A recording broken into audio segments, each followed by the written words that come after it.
հասել ենք այն վիճակի, Տիկին Թովմասյան, որ մեր ուրեմն բեռնափոխադրողները Վրաստանում նվաստացման են ենթարկվում։ Այո, հայտարարակ վիճակ։ Որ տարանցիկ բեռը կանգնեցնում են, ասում են, չէ, պետք է նմուշարում այդ քու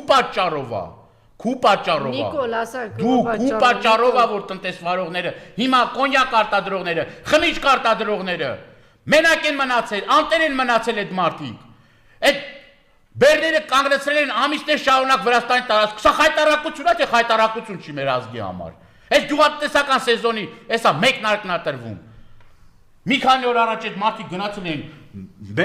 անտեր